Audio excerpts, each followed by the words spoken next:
Lovely.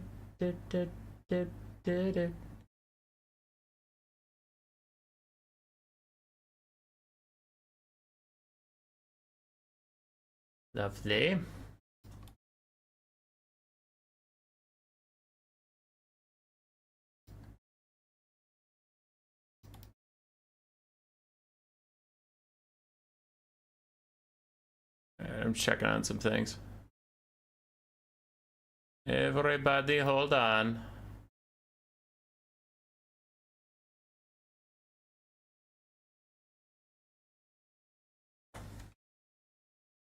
Lovely.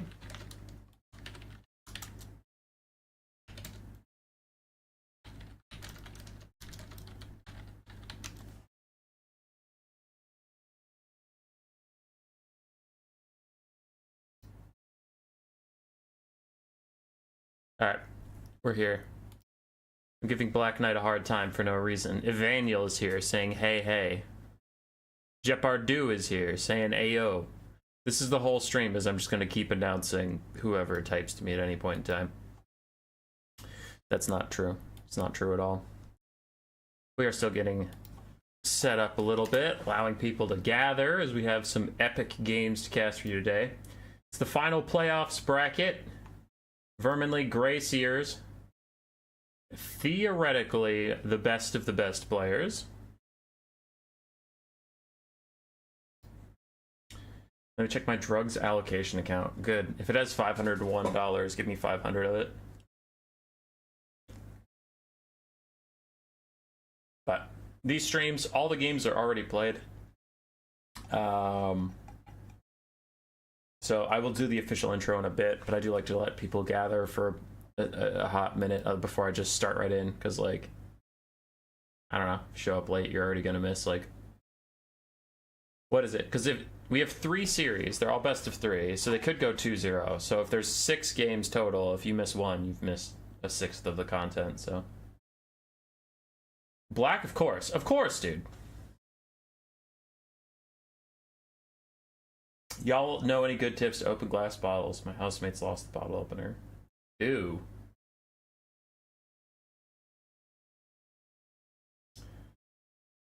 Very inadvisable. But we used to open bottles by, like, putting the lip on, like, a countertop and then just, like, kicking it, but that was dumb. Bottles were broken, the countertop slowly got scratched and chipped, so that was dumb, but use the lighter. Alright, Black's got it. Is that Grace?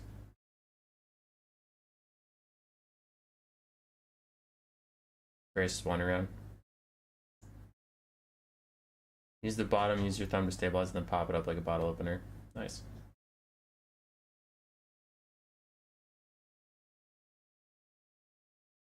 Alright. We have stalled for long enough.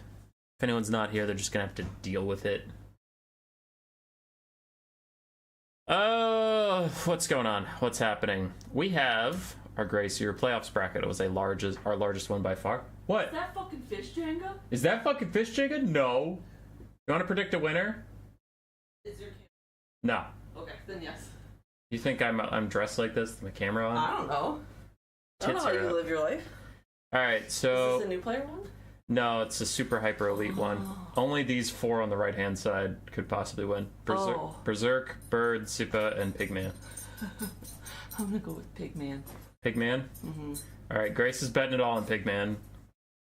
I already know who wins, so I can't bet, so I'll just leave it. Oh. Hey, Stinky. Hi, Hazel. Hazel, who do you think's gonna win? Butcher Bird, because she likes birds. Moo Cow! Oh my god, it's a family event. It's a family Who event. does Moo Cow think's gonna win? Butcher Bird, because he likes birds. No, she thinks Stinky is gonna win. Hazel. Hazel thinks SiPa... I called SiPa Stinky. Yeah. Okay. What? Why are multiple people called Stinky? Because I think they're stinky. Oh, okay. Then never mind. That's not very nice. So, Hazel goes for Butcher Bird. Muka goes for Butcher Bird, and you go for Pigman. And no one's rooting for SiPa or Berserk, apparently. I thought you said he's going for SiPa. No, I said Butcher Bird, then you wanted Hazel to go for SiPa. Oh, so they both... They can't both pick the same one. That's not fair. Alright, Jesus Christ. Muko goes for SiPa then. Okay. There you go. Alright. So, I guess fuck you, Berserk.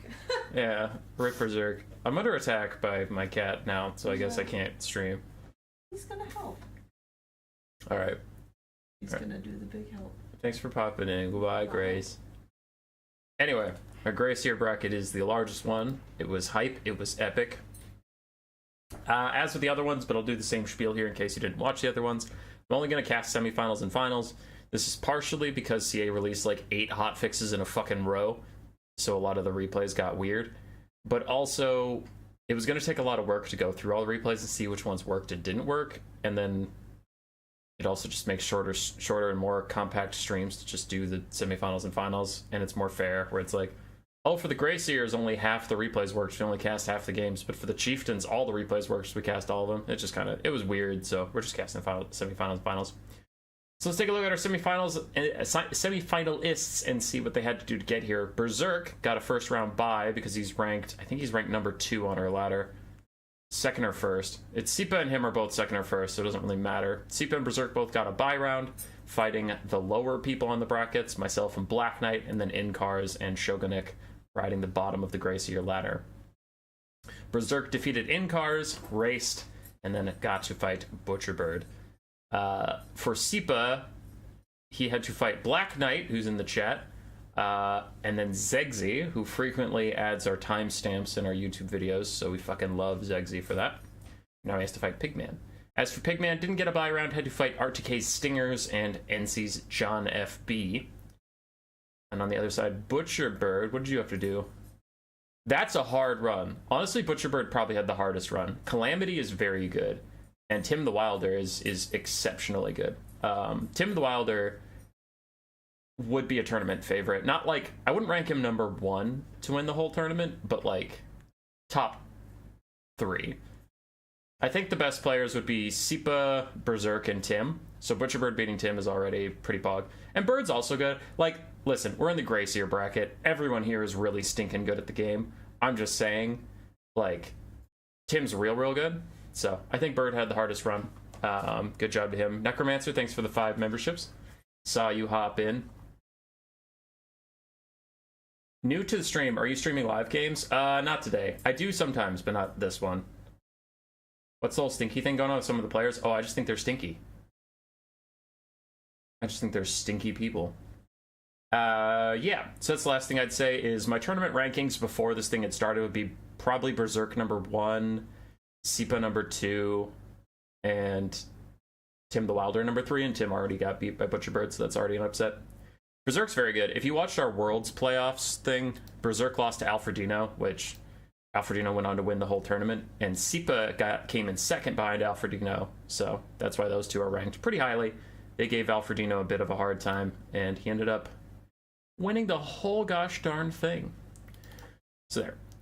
We now have a zoomed in blocker, so you don't have to see that whole thing. And I do have the blocker up just so you don't know how many replays there are, because if you see 2 or 3 replays, that tells you how the series goes.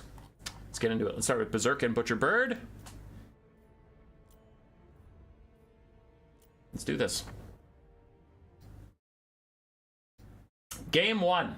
How goes it, Mr. Hummus? Good, dude, good. You did a chieftain bracket? Where's the warlord bracket? Our ranks were Skaven Slave, Clan Rat, Storm Vermin, Chieftain, Grey Seer. Butcherbird on his beloved Wood Elves. I believe they are his main, so he's starting out strong. Berserk on the Lizardmen. And dude, this is just Berserk. Hands up, how many people don't know who Berserk is? Because Berserk is the weirdest motherfucker, and I kind of love him for it. He plays insanely good, but he kind of has that, like, Falcon or Flying Taco thing in him where he just gets bored, and he starts to play the dumbest shit and just tries to make it work. So while I love casting Berserk because he's always very creative, I also think he has some troll-ass builds sometimes, and I'm gonna throw this in there. I'm gonna throw this in there as one of the trollest builds. Fucking Oxyotl, a Saurus Scar veteran, and a Skink Priest of Beasts in his playoff semifinals with Butcherbird. Okay, for the rest of the build, we do have 2 Chameleon Skinks, a bit of Steladon Solar Engine, Oxyotl, and then Skink Cohorts of Javelins, Feral Cold Ones, regular Croxagores, more Feral Cold Ones, and then we have a Saurus Scar Veteran and a Skink Priest of Beasts. You told me I was the weirdest person? I'm sorry, Samaric. On the other side for Butcherbird, we do have a front line of Dryads, backed up by Sisters of the Thorn, Wild Riders, Winterheart Guard, and then 2 Way Watchers, one of which is the Hawkeyes of Chikira, with Durthu leading the army. As far as mechanical players, I'd say these two are both pretty equal. Neither really makes very many micro mistakes when they're playing at their top level, especially Berserk, so I might give him a slight edge on micro. I think Berserk's builds are more troll because he gets bored. I think Butcherbird has a problem with picking factions because he has factions he likes and he learns faction he likes, not what's strong. Which, while I appreciate as like a person, competitive wise, if I'm analyzing who's probably going to win, Berserk probably knows more of the meta strong factions than Bird does, because Bird just plays Norska, Wood Elves, and whatnot because he likes them. So, oh, and Bretonia, though that's been banned against him a lot. So both these players have a lot of flair. Right now, the kiting is just progressing. The Way Watchers are trying to find good targets, but Oxy is usually invisible, and the Croc scores are kept really far away. So you can see they got a ton of damage onto the Solar Engine, but after that, now they're having issues getting past anything that's not just like a skink. Meanwhile, the Skinks are shooting at the Wood Elves. Wood Elves finally take a charge. The Wild Riders slamming into Skink cohorts to get a little bit of damage, but they're getting counterfired by Chameleon Skinks. Both sides just trying to kite a little bit, trying to mitigate what damage they're taking, but there, the Hawkeyes of Chikira take a lot. Don't know if it was from Flock of Doom or just Javelins, but either way, they took a lot of damage. Race to the Frozen Heart, still fighting to Skink cohorts. They are going to stick with it, apparently, not giving up just yet as the Solar Engine continues to fire at the Hawkeyes of Chikira. The Hawkeyes get back into range of that Solar Engine. Unless he dodges, he's going to take a lot of damage here.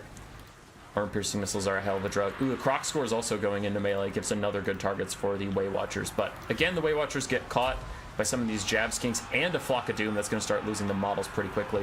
The Cavalry continue to cycle charge, this time catching Feral Cold Ones, which, since they're feral, they can rampage just like that and get stuck into a terrible fight.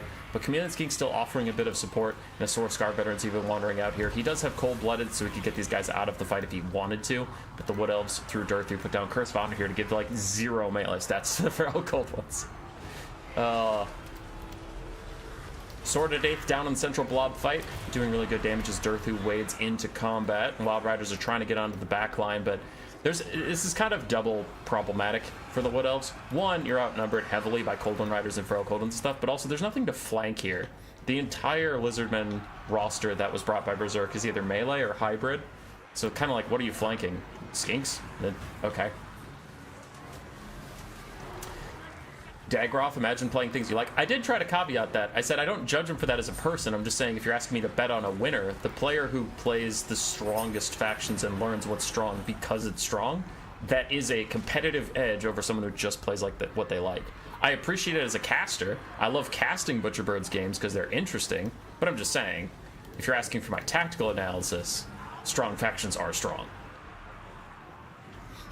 Berserk is that way too, though. Like, Berserk, he plays the strong factions, but he also always has some weird builds that he just throws in some flavor because he's a fun guy.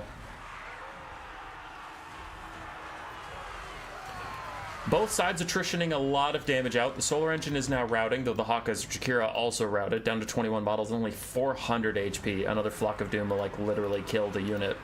Big problem for the Wood Elves is going to... Not Wood Elves. Lizardman is going to be Durthu. Durthu is very scary. While Saurus Scar Veteran has anti-large armor piercing, Durthu himself is also a crazy duelist. Durthu is an insane melee combatant, really good at crowd clear. So he's both a duelist and a crowd killer. And if that sounds OP, he is heavily hurt by the fact that he's super tall, so he's easy to shoot. He is slow, and he is expensive. But if you don't have ranged kite to really deal with him, or artillery or something like that, which this Lizardman build really doesn't, Durthu can be a bit of a problem. Y'all might be looking at Oxyotl and saying, hey, he has a lot of range damage. He can shoot Durthu. My answer to that would be, ha! Ha ha! Ha ha! But he's Oxy. So, no. No, he can't. If your question is why can't he, I don't know, but Oxy sucks ass in Warhammer 3. So for the Lizardmen, the problem will be Durthu. For the Wood Elves, the problem will just be running out of dudes. They had a very heavy kite comp, spending a lot of ammunition on their Way Watchers, a lot of money. That's it. Money is the ammo of the army. Anyway, a lot of money on double Way Watcher, a lot of money on elite cavalry like Sisters of the Thorn, the Wild Riders, the Wild Rider ROR. So they don't have a lot of muscle, and we can see that now as they're just getting attritioned out by the mass chaff of the Lizardman build. Wild Punch's Kurnos doing their best to rout off random skinks, but where there are random skinks, there are 50 more random skinks, and they're all coming over the horizon now. Durthu will still be a problem, and he can clear through these skinks. He can actually probably clear through all those skinks easily, but with Oxy with 26 ammunition left, as much as I give him shit, yes, if he gets to sit and literally just shoot at Durthu for the rest of the game without any threat on him, then he'll do a really good amount of damage. It'll take forever, but he will do a good amount of damage. Durthu's trying to chase him down, but Oxy is faster, so that's really going to go nowhere. None of the Sword of Daith is out onto the remaining skinks. Berserk immediately tries to separate out the skink cohort, but the chameleon skinks, crucially, the ones that have ammunition taking the most of the Sword of Daith, trying to knock out some of those models, really damage them down. Durthu does have Flock of Doom. So with Flock of Doom, he can easily keep killing skinks into the late game if he has the Winds of Magic for it, which I'd imagine he should. Yeah, there we go. He overcast there, which is a little odd. That wasn't a great overcast target. It just hit one Cold One Rider. It's a bit of a whoopsie there. Hawkeye's Jakiro walk point blank to Oxyotl. I actually don't think that's a mistake. I think Oxy is so small and easy to miss, and he was stalking. I think they intentionally were looking for him to shoot him at point blank range. I legit think that, yeah, he was doing it on purpose, because there's a smoke bomb taking his speed down to 8. He's getting shot. Durthu is waddling forward trying to catch up with this guy as the Way Watchers just try to stay next to him to get more shots off, but also to keep eyes on him. He's taking a lot of damage. He's all of a sudden at half HP. This Skinkcaster of Beasts is worthless against Durthu. The only thing that can stop Durthu is Oxyotl. He's getting closed in on, but the smoke bomb is ward off, and he's running for his life from the giant tree who is splashing through the swamp. Oxyotl will get to safety. That was a really cool Way Watcher play there from Butcherbird, but it was not enough to actually kill off the little skink that could. 17 ammunition left on him. Durthu still has 6,000 health.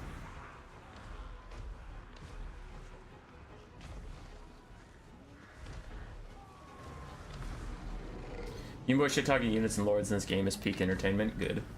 What up, Giyama? Alright.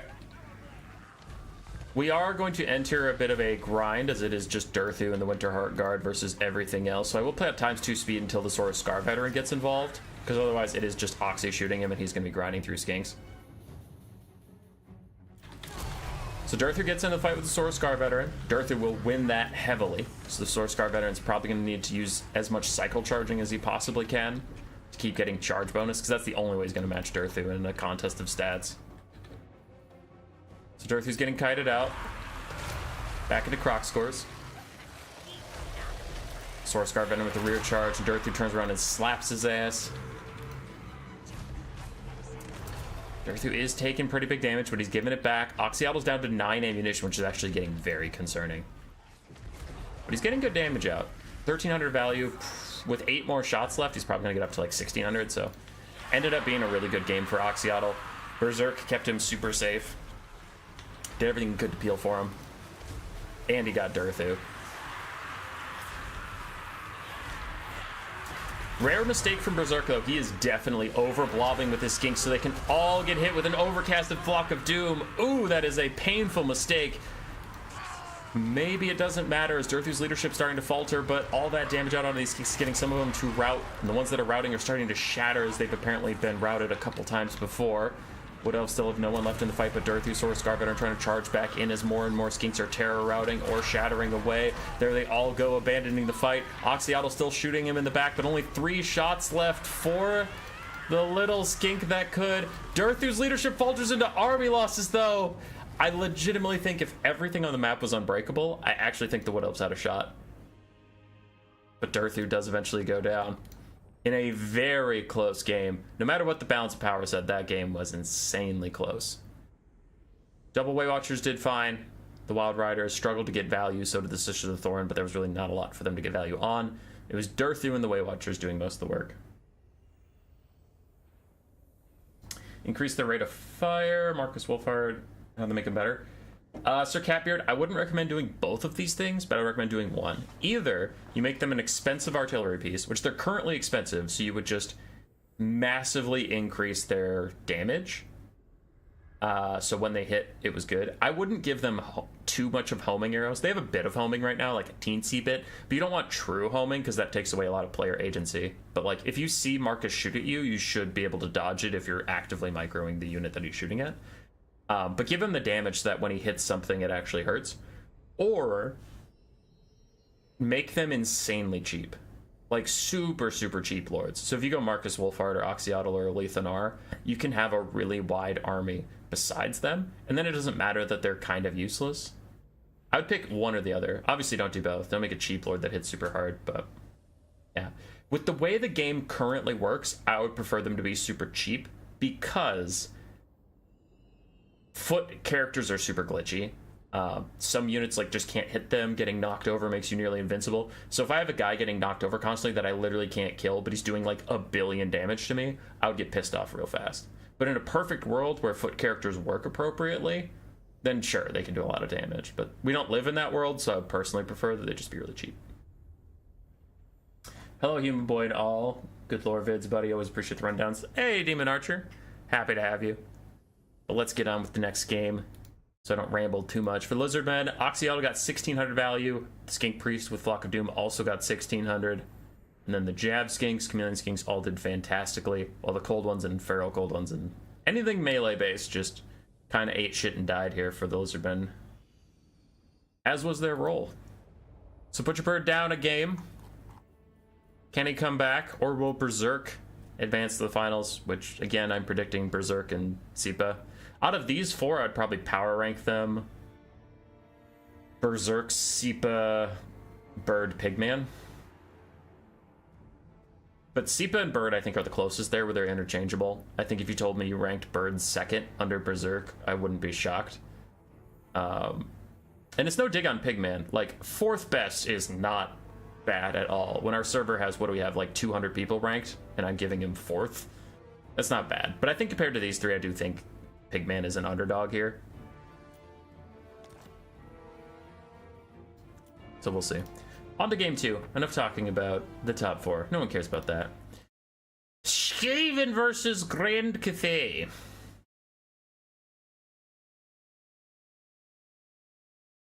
I missed 20 minutes in Berserk with Oxy, who did nothing, I guess. Berserk, Oxy did good. Berserk kept him super safe until a hyper late game situation where he could just shoot Dirt through for free.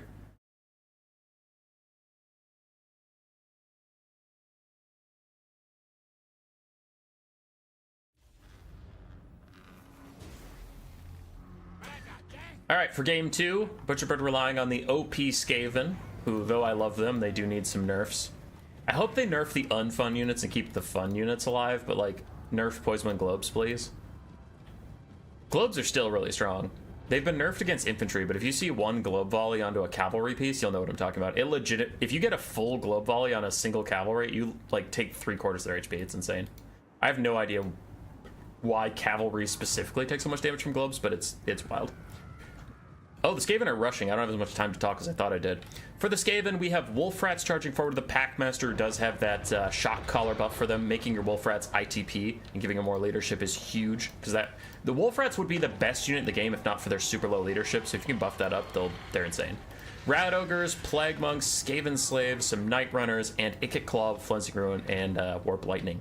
The other side for Grand Cathay, they have a bit more of a rush build as well. A whole bunch of cavalry, Peasant Horsemen, and Jade Lancers as far as the eye can see. A front line of Peasant Long Spears backed up by Peasant Archers. We have a Sky Junk, a Metals Caster with Plague of Rust and Final Transmutation, and then Zhao Ming with his Dragon Breath as a giant terror-causing monstrosity.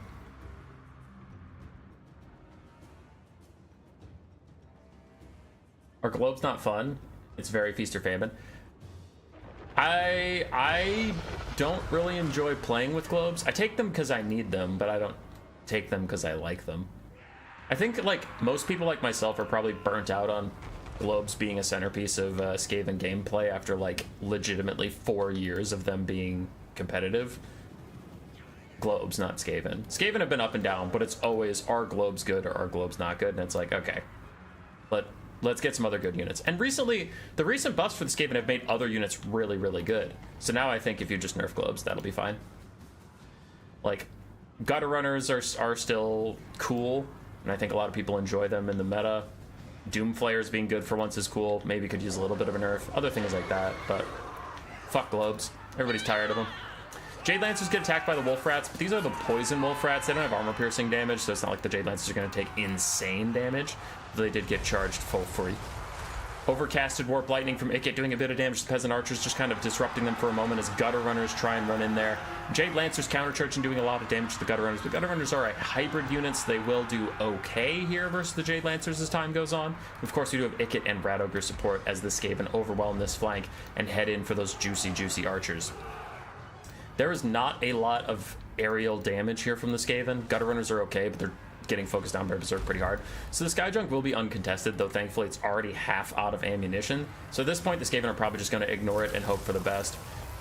Oof. A Flensing Ruin is out, but it's onto the ground. Zhao Ming could just walk out of it if he chose to, and it looks like he is trying to. No, he's chasing around these random Skaven, just getting caught in it, so risky to not put it on Zhao Ming or the Alchemist, but it ends up working out. Skaven flank overload is killing off a lot of peasants. Meanwhile, in the backfield, there's just a lot of cav fighting going on. Jade Lancers and Peasant Horsemen trying to cycle charge through some Wolf Rats and random Plague Monks, which is fine. Wolf Rats take a lot of damage on the charge, so you can take them nice and low quickly and get them to rout. Rat Ogres will be much more of a problem. None of the cavalry Grand Cathay has, like, period, is good versus Rat Ogres. Righteous Lances of Wei Jin, even their most elite cavalry, trades badly into Rat Ogres. So you'd need the Rat Ogres to end up on top of Peasant Long Spears or getting shot by these Peasant Archers, which is maybe why Butcherbird is focusing so hard on killing the Peasant Archers, because then he's like, well, then my Rat Ogres could carry this game for me, as long as I don't just sit them on spears. Another Warp Lightning is out onto the Peasant Long Bowman. Peasant Long Spear is also routing Terror out from Ikit Claw's spooky, scary Doom Wheel. And the Sky Junk is still firing, just trying to do something. Occasionally getting good damage onto Wolf Rats and whatnot, but Skaven pretty happy to ignore them. Peasant Long Spears getting real close to Terror routing. Without Harmony, they might have, because that +5 leadership honestly probably kept them from Terror routing at one point. I saw their leadership spike awfully low. Grand Cathay starting to fall a bit behind. I would agree. Skaven are kind of swarming all over the map. Grand Cathay's lines are broken. And their heavy cavalry investment was definitely to shut down ranged units, not to get into a scrapping fight, because you don't want 4 Peasant Horsemen fighting Rat Ogres and Gutter Runners and all this crap. Peasant Horsemen are like purely suicide to kill off ranged units. Nice Brass Orb onto 2 Peasant Long Spears, churning through those peasants. Blood and guts everywhere. Sky Junk continues to fire. Skaven taking a lead on the balance of power. And time does favor them. Their Packmaster has some healing. He also has some group healing. Whenever he fights next to Rat Ogres or next to Wolf Rats, the Wolf Rats will heal up. And Ikit is constantly just charging more and more Flensing Ruins to damage Zhao Ming. The same could be said about Final Transmutation with the Alchemist, but that doesn't seem to be Berserk's priority. I've seen a lot of other spells going on. And it's very hard to keep the Alchemist safe with this type of build. So it's not like she's going to be able to freely cast Final Transmutation once they get into late game. She's probably not going to survive to late game, as already the Packmaster has identified her as a problem, is going to take her out. But look at all these healthy Rat Ogres, man. Full health. They're trading Final Trans for Flensing Ruin. I just find that very funny. Anyway. What was I saying? Oh yeah, Rat Ogres. Full health. Almost dead. So there's 2 full health, 1 almost dead. I felt like there was a 4th one, but maybe it has been run off the map at this point. Nope, there it is. Half health. So what did I say earlier? Something about something. He wants to keep all of his Rat Ogres healthy so that they can just carry him in the late game. Yeah, that sounds about right. Peasant Long Spears plus Zhao Ming getting good damage onto these Rat Ogres, though, so definitely do not want to fight on top of Peasant Long Spears for too long. These are the best cheap spearmen in the entire game, as the Packmaster opts into a fight, but it is an ill-advised fight as Zhao Ming has coalesced his strength onto as many spears as he can muster. With the Sky Balloon in this, up here, these guys are all getting Harmony bonus, and there's nothing the Skaven can do about it. And look at these Rat Ogres get completely flensed down by the Peasant Long Spears. Yeah, that is ill-advised to take a fight on top of those guys. Another Brass Orb is out to damage the Peasant Long Spears. Peasant Long Spears are actually the last carry threat for Cathay here. You might think it's the Giant Dragon Lord, but he doesn't matter nearly as much as these cheap spears do. As Ikit takes out the Alchemist, no more Final Transmutation threat for him. We still have some Rat Ogres. Skaven are trying to rally their forces. They realize they're getting a bit lazy and fighting on top of the Peasant Long Spears, so they just abandon fighting the Peasants at all and rally their other forces. They need Plague Monks, they need Skaven Slaves to take the fight so the Rat Ogres can jump in on top of them. But if the Rat Ogres fight the Peasant Long Spears alone, I mean, we saw what happened. This guy used to be literally full health. That guy used to be half health, and now that one's dead, and this one's half health. So fighting on top of Peasant Long Spears without infantry support, it is a no-go.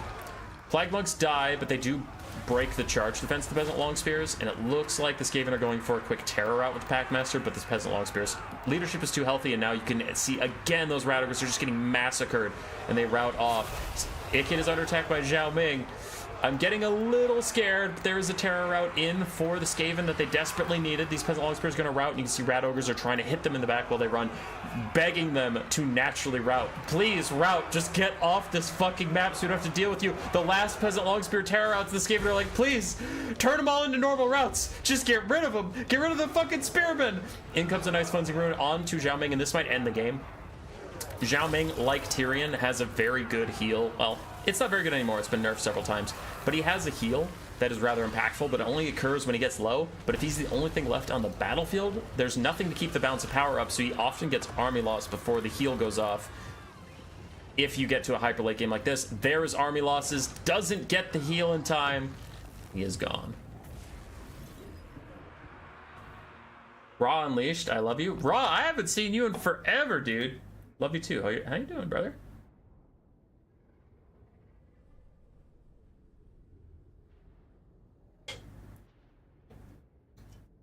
Butcherbird clawing it back to take us to a game 3. Skaven Slave's not going to get a lot of value because they're Skaven Slaves, but the Gutter Runners and Night Runners did fine. Wolf Rats ran down a lot of random peasants, and Rat Ogres did nicely.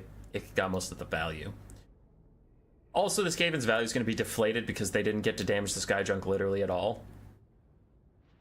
Zhao Ming did okay. Peasant Long Spears did fine. Peasant Archers got run down immediately, so they got nothing done. Peasant Horsemen also had a tough time. GG on to game 3. Skaven OP. Skaven OP.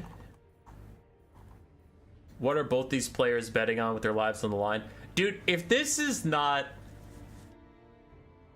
the most Butcherbird and Berserk best of 3 I've ever seen. So, game 3, their tournament lives are on the line, both of them, right? What did I tell you about these two players? Butcherbird is a very good player, and he plays the best builds he can on dogshit factions that he enjoys. Now, he doesn't enjoy just dogshit factions, but his factions are currently not very good. But he's still gonna play his ass off on them. So he picks Norska in game 3, because I know he loves Norska. Berserk, on the other side, plays a lot of meta and strong factions, and while I disagree, I know a lot of people think Vampire Coast is very strong. I think they're fine or a little weak.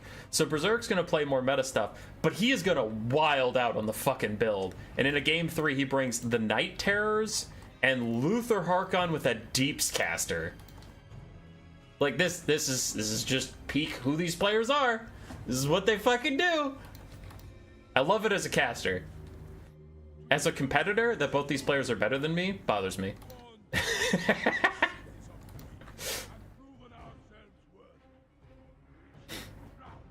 All right.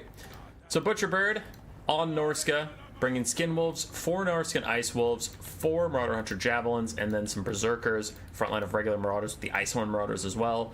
We have a Firecaster and Wolfric. Wolfric has Seafang, the Firecaster has Burning Head. So this is a very strong, great Norscan build to bring against Vampire Coast. I love it a lot. I think it was super well crafted, so good job, Butcherbird there. On the other side for the Vampire Coast, we have a Luther Harkon on foot, running around with Slongold and Hornswoggle. Zombie Pirate Jack mobs, Polearms, then Bombers, Pistol mobs, Depth Guard, Animated Hulks, the Night Terrors, some Handgunners sprinkled throughout, and we do have the Deeps caster mentioned before. Denizens of the Deep and Fog of the Damned for their spells. Slongold is immediately thrown out onto the Shaman Sorcerer of Fire to remove pretty much all of his power recharge rate. Minus 80% is horrifyingly bad for Norska, because Norska already suffers from not being able to generate a lot of winds of magic quickly. It's like starting a fight by punching yourself. Yeah, I don't know if that's actually a good idea. Norscan flank is in. The dog's trying to jump onto these pistol mobs. 300 gold pistol mobs. Do a little bit of poke, but they are also still chaff infantry. Berserk trying to dodge out on the burning head. Does it curve into these handgunners, or does it kind of clip them? Yep, there it is. It curves into them every time, man. Every time. So the dogs are getting really good damage on the sides. They're even tearing up the animated hulks. The only thing that is really winning versus them is the night terrors, but a sea fang goes through 3 infantry units of the vampire coast, while the dogs and skinwolves are still in there. I have to think the coast is in an abysmally bad spot right now. Like, everything is going to shit so quickly. Luther is walking around wondering what to even do with his life, as a rotting Promethean summon is trying to hold off the skinwolves. Butcherbirds, berserkers and marauders are just hitting now. And already so much of the range is disrupted. We have 4 javelin hunters getting into range now. It looks like they're all going to throw at the depth guard, because even though they're anti-large missiles, I mean, just they have really high weapon strength, so anything is a good target. I need to turn my settings down on YouTube because my computer is struggling. Doesn't need to be streaming at 1440p. But yeah, somehow the Vampire Coast is actually up on the balance power right now, but I think that'll shift very quickly as a bomber is getting taken out by Marauders plus a Burning Head right now. Burning Head's even gonna curve into the handgunners to take them out as well. Man, the curves on Burning Head is insane. Absolutely insane. Javelin thrower is getting a lot of damage out onto the depth guard, still ignoring the animated hulks. Without the Rotting Leviathan ROR, yes, the Rotting Promethean ROR, Lamp's Revenge, those Javelin throwers don't have like a specific target they need to be kept in reserve for, so they're just gonna throw out whatever's strong. Still have 2 healthy handgunners. Those are causing a bit of a problem for Norska. But what is not a problem for Norska at all is cleaving through all this chaff. Oh, that's why. Balance power is artificially inflated by Luther's dumbass. He's crazy expensive, so the fact that he's full HP gives them a lot of credence on the balance power that I don't agree with. I think Luther sucks, so it doesn't matter if he's full HP or not. Another nice Sea Fang through, takes out the 2 gunnery mobs that were still rather healthy, and honestly did a good amount of damage to the Night Terrors as Skin will swarm the backline to take out the handgunners. Bird is playing fantastically in this game 3. I think Berserk is playing okay, but his build doesn't have a lot of agency. It's just a lot of gun units trying to set up and shoot, so it's not like, oh, look at that crazy play, he turned and tried to shoot. Night Terrors are going to take out the Skinwolves, but at what cost? As they themselves are taking a lot of damage. Still, these Javelin throwers are very healthy. Yeah, all 4 of them are pretty healthy. Decent ammunition left on them, too. Luther does find the Sorcerer. Salon Gold stopping him from being able to cast any more spells, while Luther tries to chase down the Marauder Hunter Javelins, pushing them away. Animated Hulks are very low. That Rotting Promethean was fake, so it just faded away now. Norse goes way up on the balance of power, and I would definitely agree, as it is quickly becoming just Luther and his caster. And Luther, not even on a Terror, guys. Foot Luther and his caster. Berserk sees it too, throws in the towel.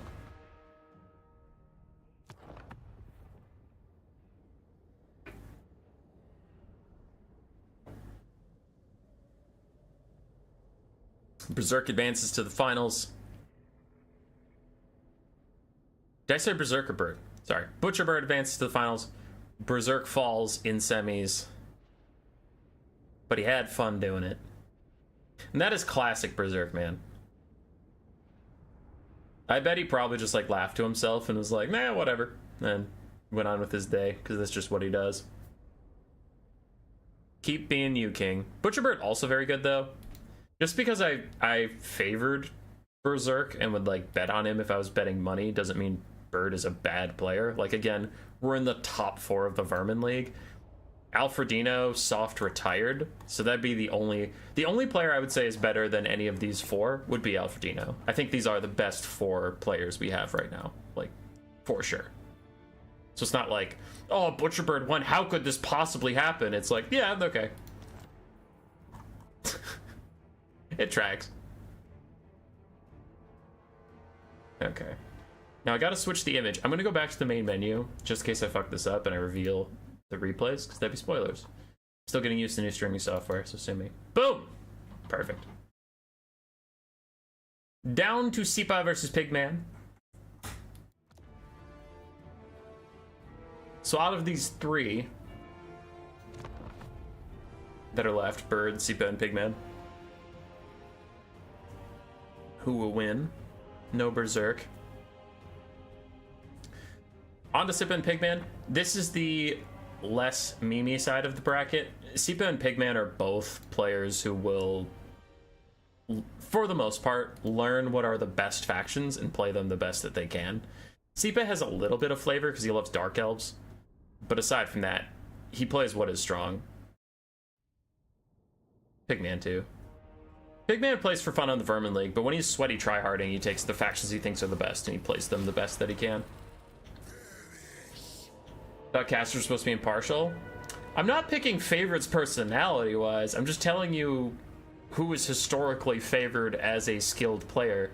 Because, like, I really don't like... This is a side thing real quick. I really don't like when I'm watching something and the casters won't acknowledge reality. Where I watch a lot of League of Legends competitive, and some casters acknowledge reality, some don't. But, like, there are casters who are like, and the North American number 4 seed versus the Korean number 1 seed, anything could happen. And I'm like, nah, dude, Korean number 1 seed is gonna smash this fool. Because what you're doing is if you pretend that they're the same, then when Korea smashes NA, then it's like shocking and NA should feel bad. And it's like, no, you were never supposed to win that, so who cares? And then if NA wins, it should be this super hype moment. But if the casters are saying like, yeah, it was even the whole time, it's like, dude, no, it wasn't. It fucking wasn't. You play this 100 times. Korea number 1's gonna win 99% of the time. We got that one win. Let us be excited about it. But so I think when casters don't tell the truth, it undermines cool moments. I think Butcherbird beating Berserk was a cool moment. Was it the craziest upset I've ever seen? No, but I'd still say it was like a really big win for Butcherbird, and I think you should be proud of it.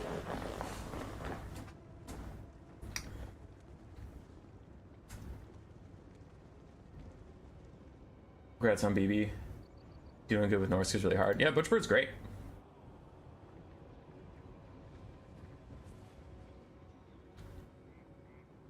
Alrighty. On to game 1 of Pigman versus SiPa. If I remember correctly, SiPa is the Tomb Kings here. Yes, he is. I had to go back and check. For the Tomb Kings, taking Cetra the Imperishable on his kitty cat with another kitty cat, the Sphinx Usef over there. After their buffs, they have been the Tomb Kings meta. But he brought a ton of horsemen as well. Skeleton Horse Archers to Skeleton Horsemen for maximum disruption. And then we have Skeleton Warriors, melee Ushapti, and the Ushapti Greatbow ROR. On the other side is Tyrion. Tyrion's been seeing actually a bit of a glow up recently, which is not something I'd ever expect to say. And then a Lothern Seaguard, Spearman, box with 2 Reaper Bolt Throwers and War Lions, and a Metal Cast with Plague of Us Searing Doom. Cetra already getting in deep, losing an entire Skeleton Horseman, but his charge did kill a Lothern Seaguard, so far a worthwhile trade. Meanwhile, Skeleton Horsemen are barely held back from this Bolt Thrower crew by the brave Valyrian Reavers, stopping disaster from besetting these poor artillerymen of the High Elves. Now, the Tomb King's left flank is taking a lot longer to engage than this right flank is. Those Skeleton Horsemen are going to take insane damage from this Searing Doom. They'll probably just outright die. So there they go. And Cetra is honestly pretty low too. Plague of Rust plus all the archers taxing his HP down to half. So really good start here for the High Elves, actually. They lost some units, but they got really good impactful damage elsewhere. They are now turning on to the Sphinx Usef. War Lions charging in to try and hold it in place for all the archers trying to pin cushion the big cat. This cat doesn't get a lot of healing. Ooh, and Tyrion charging in as well. Tyrion is an insane duelist.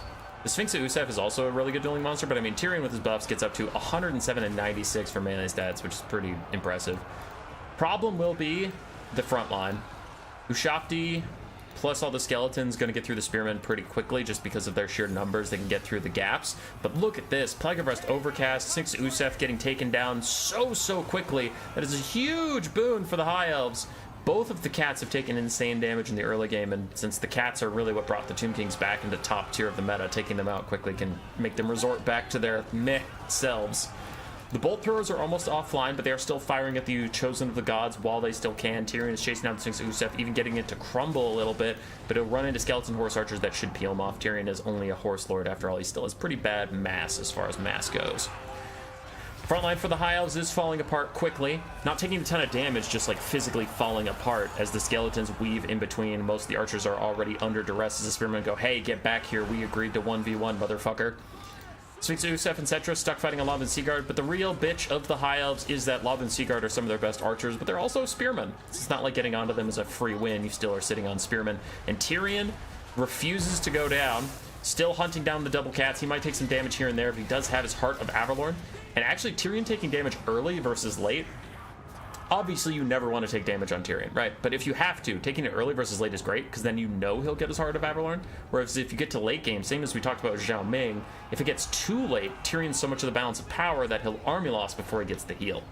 So I do like him trading very aggressively early, making sure to get in there and do his job, because he is the main cat killer.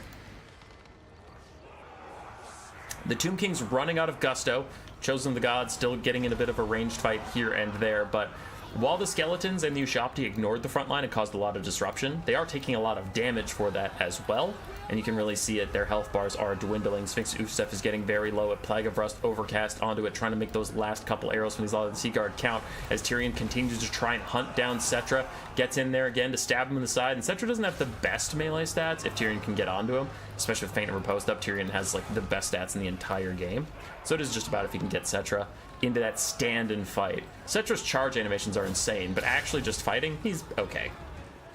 So Tyrion's getting good damage in. Sphinx Usef continues to get lower and lower as archers still fire in every so often. Guard mode thrown on to try and ignore the skeletons. Balance of power is 50-50 as Cetra and Tyrion continue to go back and forth. Sphinx Usef down to just around 1,000 HP. Not crumbling just yet as a Series Incantation of Vengeance is going to maybe get these Lothern Seaguard to rout. That is the last healthy Lothern Seaguard, but this is the problem of the High Elves. If you don't fully rout them, they will always come back. And it looks like we do have some Skeleton Horse Archers here from SiPa that can run down Pigman's High Elves, so at least they won't get that many archers to come back in and just be annoying. And the late game Tomb King summon to shut down this Bolt Thrower crew once and for all. Bolt Thrower is still doing good damage on the Chosen of the Gods. And Tyrion, I don't know if this is the right choice, but he is riding out to fuck him up. It looks epic, him just sprinting across the farmlands towards these guys, but I don't know if it was necessary, and I don't know if it was the right play, because we really need him to kill the cats as the Sphinx Usef is going after him. Looks like Tyrion doesn't want that fight until he has Feint and Riposte up, so for now he's going to just try and run away from the big kitty cat that could. Balance of power is super fraudulent because that is a full health Ushabti in an otherwise super close and very tattered game. So a full health Ushabti pulls the balance power a lot more than it otherwise would. As both the cats are now taking Tyrion, honestly, if I was Tyrion, take the fight. This lady is casting something somewhere. Don't know what it was, but in Series Incantation of Vengeance is going to take out one of the last healthy Spearmen of the High Elves. Tyrion's still avoiding the fight, and you're just going to take a side charge, my dude. The cats are where you want them. Late game, you're going to have to fight them on top of their support because your army is running out of gas. I would just fight them now with your insane stats. 2 shots on the Sphinx Usef, and it crumbles to death. You really got to take that fight, but Pigman doesn't want to. He's being cautious with Tyrion. It looks like he's just trying to buy time till Feint and Riposte is up. There it's up and immediately tries to take the fight. So he was just waiting for that, though I think it's ill-advised. Why aren't you taking the fight now? You haven't popped. You're running out of time. Take the fight, Pigman. Where are you going? What was the point of popping it if you didn't want to fucking fight, dude? I am so furious. You have no idea. If you take that fight, you win the whole game. Now you're trying to take it and Feint and Riposte is wearing off. What are you doing, Pigman? He charges it, he gets a big shot out of the Sphinx and starts to rally because it got the charge bonus. Nice Seer Doob onto the Skeleton Horse Archers. But if the High Elves lose, I 100% blame that 30 seconds of play right there. Tyrion forgot Maladir? Nah, I didn't forget shit. Tyrion's Incantation of Vengeance does not do a lot of damage to single entities at all. It's doing 3 damage per tick, so that's pretty whatever. The Metal Mage is getting picked off. Sphinx Usef is dying away. Now Tyrion's just waiting for that to crumble so he can fight Cetra without it around, but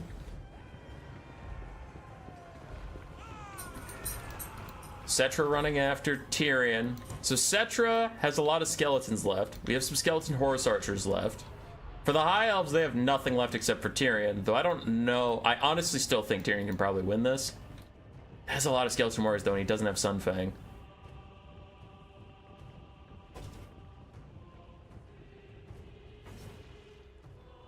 Tyrion Lannister making his big debut.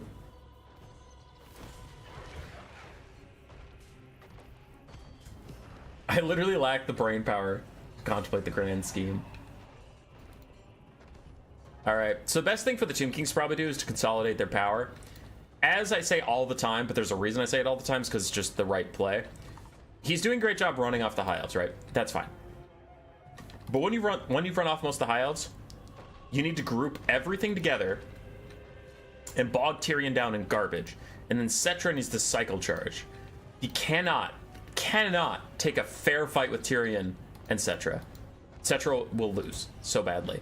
They have similar HP right now. Another Insurance Incantation Vengeance on Tyrion to get a little bit of damage there, but the High Elves get some Spearmen back. Skeletons crumbled in the distance, which allowed those guys to return. So Tyrion does have some Spearmen, but that doesn't matter. You've got Tyrion kind of cornered. You just need to get him to fight Skeleton Horsemen like this, yes. And Tyrion's just on a horse. He has very similar mass, so he can't move that much when the Skeleton Horse Archers are around him. Cetra can get a little bit of cycle charging in. He did his best attempt. Now back off, and he is trying to. You can see immediately he gives Cetra movement orders. This is right. But eventually you can get the Skeleton Warriors up here to bog Tyrion down. And on a horse, Tyrion honestly doesn't have enough mass to even push through Skeleton Warriors. So you can back off the Skeleton Horse Archers too. And you just cycle charge like this. Do your best. And Tyrion is so much the balance of power. If you get him nice and low, he's also not ITP. Cetra can terror route him. And that is how you win this game. It's still tough though, because Tyrion's melee stats are insane. And every time Cetra comes near, he's going to give attack orders onto Cetra. Just like that, Tyrion was trying to turn and get to Cetra. Cetra cancels the charge. Tyrion will eventually take some damage here and there. Cetra is toying with the charge. These are not Skeleton Spearmen, these are Skeleton Warriors. So they don't even have the anti-large to really deal with Tyrion. I would back off the Skeleton Horse Archers. I think Cetra keeps toying with the charge to try and get Tyrion to counter-charge him so that he's not attacking any of the skeletons, he's just wasting his time. Cetra charges in, misses his first attack, which is crucial. Now Cetra has to try and back off. Tyrion's maybe going to swing at him, but Tyrion's leadership is dipping so low. Cetra does get away scot-free, so he didn't get punished for that charge at all. And you can see, man, Tyrion's leadership is going to be a big problem. Because if he terror routes before he gets that Heart of Avalorn proc, it is a disaster for the High Elves. Skeleton Horse Archer's holding him in place. He's taken about 300 damage since we last checked in. Cetra's thinking about charging in again, but he keeps not doing it. I don't know why he keeps running around like this. If you're not going to charge him, I would just stand still to get your vigor back. I don't know. I feel like moving around too much can also be a problem. Cetra is back in, charges Tyrion, gets a big shot onto his back, but Tyrion returns the favor. But Tyrion's getting so low on leadership. 15 leadership. He does not terror route yet. And Cetra gets back away to safety. Spearmen are coming in. The High Elves might have some support nearby soon, but Tyrion's down to 6 leadership. How is he not terror routed yet from Cetra being right there? Cetra comes in, terror out for Tyrion, and the High Elves lose the whole fucking game. No way. No way! He got the heal. Army losses didn't proc because of this Spearman? Are you serious? Tyrion gets the fucking heal. He pops Fate for post. Cetra's trying to get away from him as these Spearmen save the game for the High Elves as they waddle in somehow with enough balance of power, somehow to keep Tyrion in it. All of a sudden, Tyrion's way up on the balance of power. He has so much health. No shot.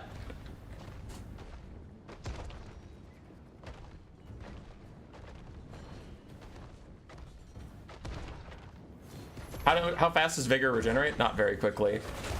Tyrion takes a big shot from Cetra. Huge charge in from the Imperishable, but Tyrion gets a shot on his back as he's leaving. Tyrion just has way too much HP for the Tomb Keys to get through his 3,000 HP. Cetra's down to 1,000, and still the Spearmen that saved the whole game slowly coming in. It looks like Cetra might go charge them just out of vengeance, just like a fuck you to these Spearmen that cost him everything.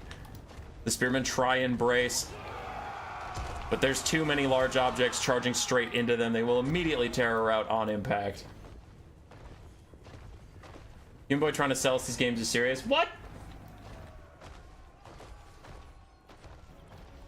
How is this not serious? Anyway. Now Tyrion is getting low again. He is right next to the white line. If Cetra can somehow, I'm not saying it's probable, but if he can somehow terror out Tyrion again, this time, I mean, the game will literally end because those Spearmen have shattered, but also it would take Tyrion right off the map.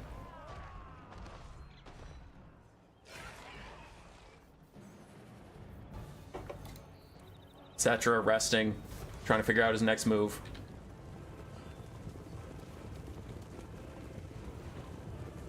Another charge in onto Tyrion from the Skeleton Horse Archers. Cetra's just lurking. His leadership is getting a little suspect, so I wonder if SiPa's now trying to rest him so he doesn't crumble. Because if he starts crumbling, this shit's over. Fast forward the grind. True. I wasn't sure if Cetra was going to keep cycle charging.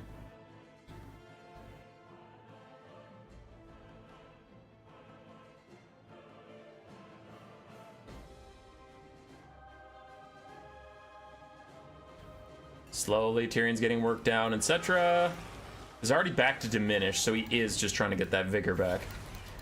Still have a pretty healthy skeleton warrior to fall back on, as these skeleton horse archers are trying to cycle charge now.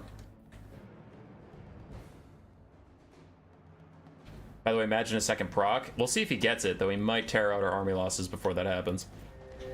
I doubt army losses, though, because the Tomb Kings are so depleted that even like a 1 HP Tyrion would still be enough.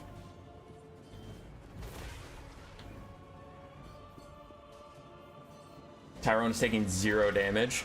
He's down to 2,000 HP. Cetra is back to active, so he's nearly full vigor, and he's going to charge back into Tyrion. Tyrion was saving Faint Riposte just for the Cetra charge. Cetra still hits the charge, though it does limited damage. Then Tyrion gets a return hit onto Cetra. Cetra gets away. Not crumbling just yet. And now he's probably going to wait for Faint Riposte to wear off before charging back in onto Tyrion. 8 seconds left on that. Cetra's thinking about crumbling a little bit. Faint Riposte is gone. Cetra should go back in. If he takes one more hit from Tyrion, it's over. But if he doesn't do anything, it's also over. Tyrion can pretty easily kill these skeleton spears. As Patrick is saying in chat, I mean, he's taking no damage from these guys.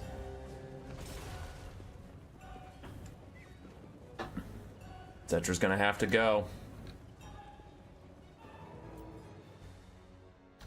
Alright, Cetra charges in for the final time.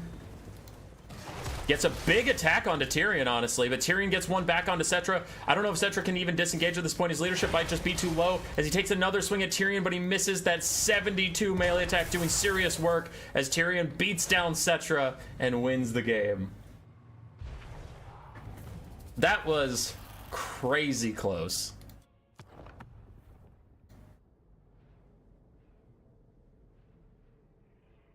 $3,200 damage value onto Cetra. Skeleton Horse Archers also getting insane value. Melee Shopty did fine. Chosen of Gods got shut down by the Bolt Throwers. And the Necrosphinx honestly had a tough time with Tyrion hunting him down. The other side, Tyrion, 3,000 damage value himself. Spearman did pretty well. Lothern Seaguard did, I wouldn't say very nicely, but quite nicely. War Lions got shut down. Illyrian Reavers got shut down. Bolt Throwers did okay. Bullshit saved the day. That Spearman preventing army losses was wild. Alright, SiPa's down a game. What can he do? Alright. People need to stop training with Berserk, because this man's cooked. Luther Harkon again.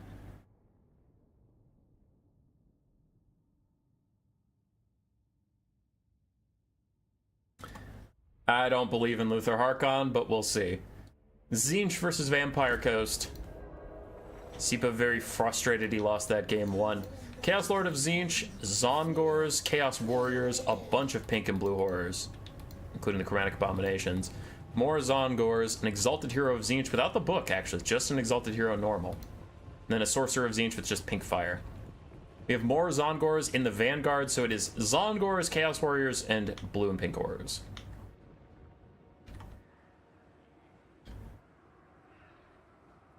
Seppi Stocks already did this bad VP build. Dude, I hate Luther Harkon. I think he is giga trash. We have Luther Harkon for some reason. Power Siphon and Hornswoggle for him. And we have 5 Deckhands mobs, a bunch of pistol mobs and Depth Guard, some Rotting Promethean gunnery mobs, 2 mortars, more pistols in the back, and we have a Vampire's Caster with Summon and Heal.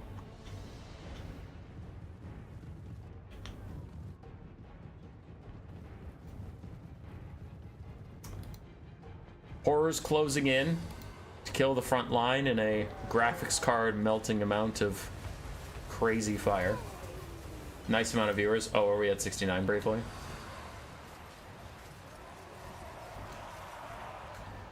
So the horror is going to melt through the Deckhands mobs. Tzeentch comes in on the flanks. Zongors having the capability of Vanguard is very nice for tactical reserves.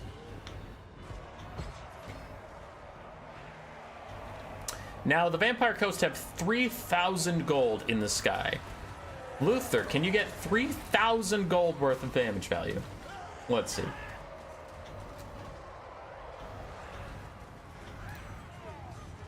The horrors are firing already. The zombie part of the front line is suffering quite a lot. Depth Guard have had to move up to try and hold back the tide.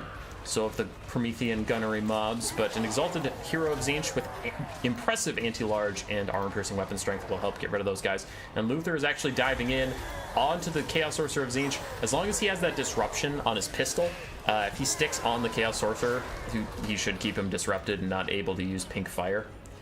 So that can be kind of nice. Some of the horrors are starting to die. Other horrors are just turning their fire onto the pistol mobs for now. And the Exalted Hero of Tzeentch is stuck fighting Luther. Luther is an anti-large, armor-piercing melee duelist. He's getting some good shots on the Exalted Hero already. Hornswoggle reducing that guy's stats as well. But Zongor's found the mortars. Soon those mortars will be shut down. The pink horrors will be free and clear to do whatever they wish. As more and more zombies are dying. That's a lot of dead units, honestly, from the coast. The coast, yeah, the coast lost 1,000 troops already. That's a lot of dead zombies. It's just zombies, but still. I was like, wow, they're losing a lot of flags out there. So Luther and his crabs have a good surround on the Exalted Hero of Tzeentch and are currently working him over the coals quite badly. Exalted Hero's already below half HP and he's even going to rout. These Zongors are also going to die. That's a big win for Luther, for sure. Elsewhere, these Zongors have done a lot of damage to the Vampire Fleet Captain and the mortars. They're now turning to deal with a summon. Yeah, I think they just realized it was a summon, instead focused back on the hero because they're doing really good damage to her. As the Chaos Lord of Tzeentch and Zongors are dealing with these guys. It looks like he took the Chaos Lord and the Exalted Hero just to fight crabs in melee with their impressive anti-large and armor piercing. Luther disrupted that a bit by interrupting this Exalted Hero and pushing him away, but overall, I see the effectiveness. I mean, this Chaos Lord is power fisting these guys. Zombies are like, we're hybrid units, we can run at you and shoot you, and the pink and blue horrors are like, we're also hybrid units, and we're kind of better at it. So they just stand their ground and fight the zombies. They're going to kite away from Depth Guard, but they'll just fight the zombies. Depth Guard get hit with blue horrors from behind, a little bit of damage there. The Zongors continue to beat up on the Vampire Caster.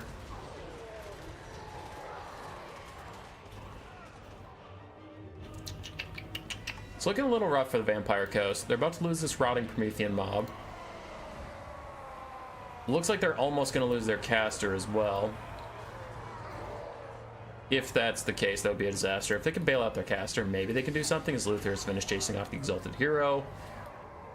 Still have both Depth Guard. Depth Guard can heal slowly with the hunger. And of course, if they save their caster, they can also use Invocation and the heck on these guys. So they're going to keep cleaving. Currently in a good fight. Chaos Warriors and Blue Horrors, they should be able to beat both of those guys. Should. Doing a lot of work in that sentence. But not with the Sorcerer and the Chaos Lord coming over. Blue and Pink Horrors still kiting out the Depth Guard over there. And this fight progresses on. The Rotting Prometheans, even after getting a heal, they are just so surrounded in Zongors and Chaos Warriors, they're getting cleaved down anyway. They finally die off and leaves no one to protect the Vampire Fleet Captain, unless Luther wants to dive in here. He probably wants to throw a breath attack down, then dive in there. Looks like he's trying to do that, though SiPa's gonna dodge it. And it goes right down the middle, missing literally everyone. One of the Depth Guard is gone. The other one is getting kited out. And Luther might have to just fight in Chaos Warriors, which he is not equipped to do. He hates clearing out infantry.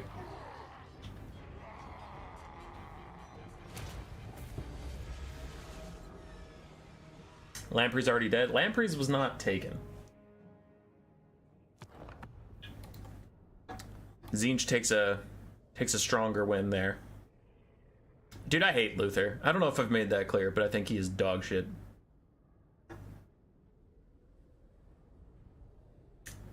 An impressive 900 value for the 3,000 gold lord.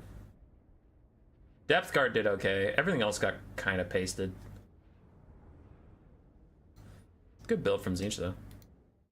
SiPa coming back strong, take us to a game 3.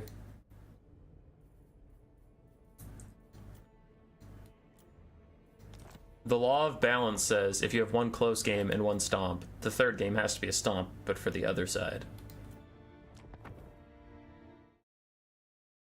Let's see it. Lizardmen versus Beastmen. That Slon looks funny. What Slon is he? I don't recognize the orange face paint. I'm gonna guess beasts. I'm gonna guess that is a beast's Slon.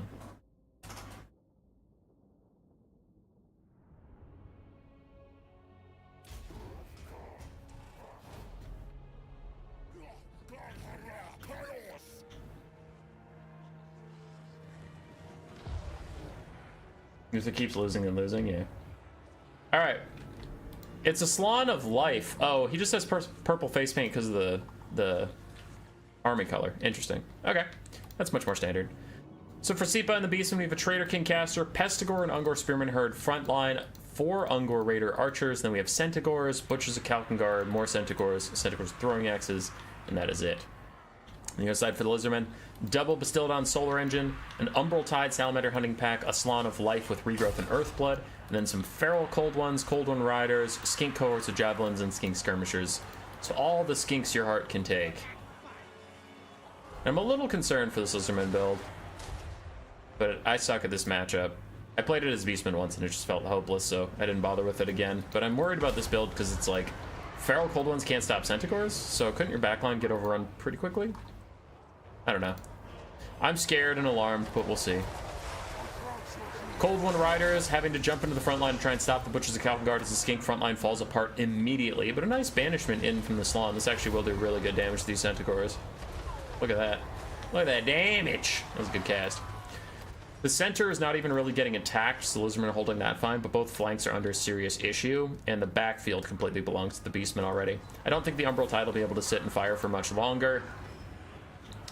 And with just Skinks, I don't think the Lizardmen will win the melee fight.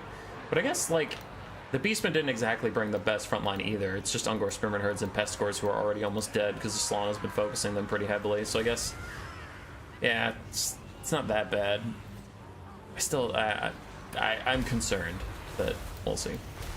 Traitor Kin onto all these units clumped up is very nice, but the Solar Engines are going to punish the Great Bray Shaman of Wilds on his way out. Butchers Kalkengard have taken a lot of damage already.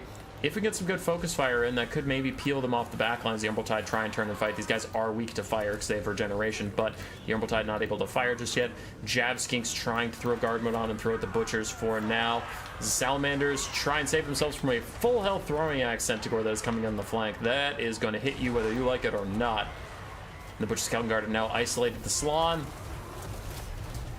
mooing and stomping and stabbing at the Salon. The archers are now in range. Gonna actually shoot at the Bastillodon, not the Salon. I guess they just think the Salon's already dead from the Butchers and the Spearmen surrounding him. Balance power shifts heavily into the Beastman favor, and the Skink front line could not hold. There was no mobility, really, to defend the backlines, and the Umbral Tide just got shut down immediately. I guess they got 800 value out for being... like, they got shut down real quick.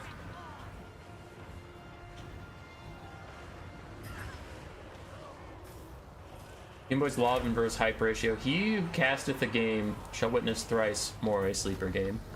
Oh. Oh.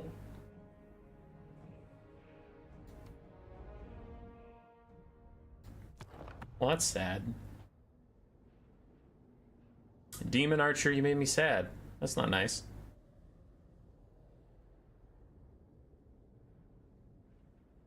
SiPa with a dominant Game 3 victory as well. Very mad Cetra failed him in the last game. Actually, I think he's more mad those Spearmen flanked him. He was like, why hasn't army losses kicked in? Oh, there's a Spearman over there. Beastmen win Game 3, and the finals be between SiPa and the Butcher Bird. Okay, boop, boop, boop. Now to switch the blocker, but to switch it to the right one? Yes, cool. Butcherbird versus SiPa. It has been well documented that SiPa is stinky, so he cannot win. What do we have for our finals here?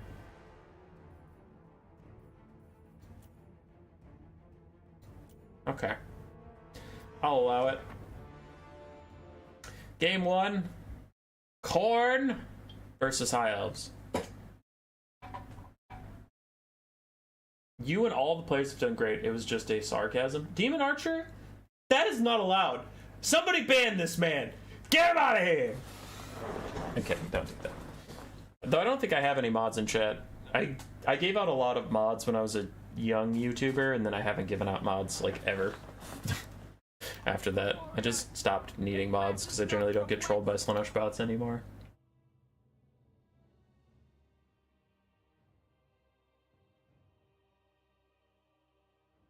Thanks for streaming these, man. Hell yeah, Contrarian Codex, hell yeah. I'm sorry I made you feel bad, but I accept the ban hammer is okay. I joke. I joke, I always joke.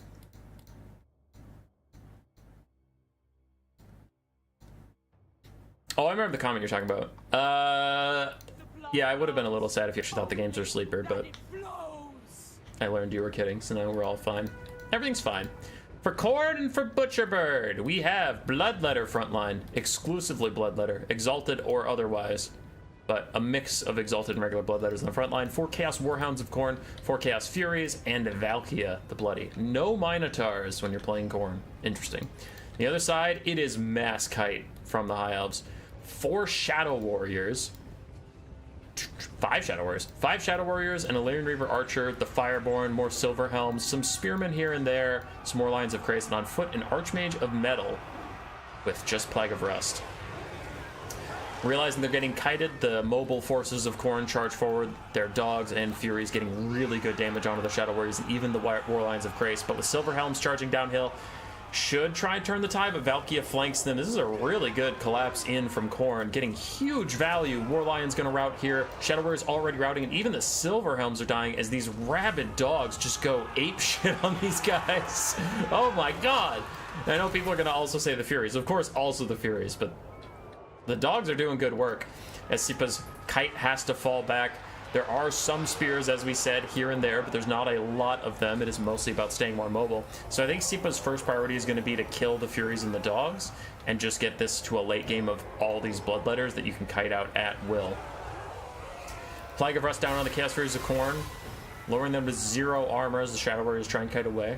Black Knight, I saw the donation. I'll get to it in a second. This game is just moving so fast I don't have time to like really read your message. Chaos Warhounds of Khorne going to rout away as the Fireborn held them in place briefly. Now a big volley on these Chaos Furies should also do good damage to them as all the Shadow Warriors have stopped. But Valkia Spear Slop near down the line of those Spearmen. The High Elf front line is just crumbling so fast from this brutal charge of the... I want to say the Warriors of Chaos. I guess they are, but like, they're only one god. It is just Khorne. War Lions of Krace and Fireborn still trying to stop the Bloodletters from just walking slowly forward at the Shadow Warriors who continue to kite back. Now, that looks like a lot of damage, but actually the 4 Shadow Warriors are still very healthy. It's only 1 Shadow Warrior that took a lot of damage, and he might rally soon. The High Elf front line of Spearmen, 2 out of the 3 are already routing and gone. 1 is still healthy. The War Lions of Krace have been overwhelmingly massacred, but we still have the Fireborn, we still have a caster, and we still have a lot of these archers. So the High Elves are functionally still doing okay. All of their blockers are dead, though. The War Lions, the Spearmen, having a really bad time. For Khorne, they're up a little bit on the balance of power, but things are starting to get a little concerning. If you look at the mobility elements, the things that did so much work this game, the dogs are super low HP, so now they're just going to cowardly run away from anything that looks at them. The Furies are getting low, meaning they're easier to kill off a demonic instability crumble like that. And then if you have these very healthy Bloodletters, but you're just getting kited, it doesn't matter. They can't run down the High Elves. The High Elves are faster. So... still a very even game state. The balance of power is slightly in Khorne's favor, but it's going to keep ticking back towards the middle as more and more volleys from these archers come out. Now, two of the Chaos Furies are still alive, and one of them is going to run down this rather healthy Spearman, make sure that these guys actually go all the way off the map, don't rally. And Khorne might just have to bide their time until ammunition runs out from these Shadow Warriors. Black Knight, thanks for the stream, Hubs. A modest lunch on me. Thank you, sir. It's not the $500 we agreed on, but it is very much appreciated. Mr. Knight of the black variety. As the archers kite out, I will check on chat. Just a second here.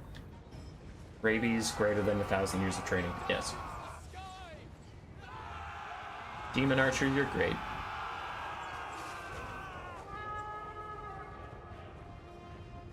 Reminds me of the "But can Goku beat cancer?"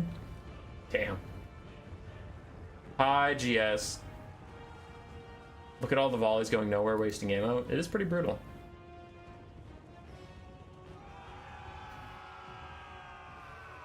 It's weird seeing SiPa kite Butcherbird on elves. That's Bird's thing.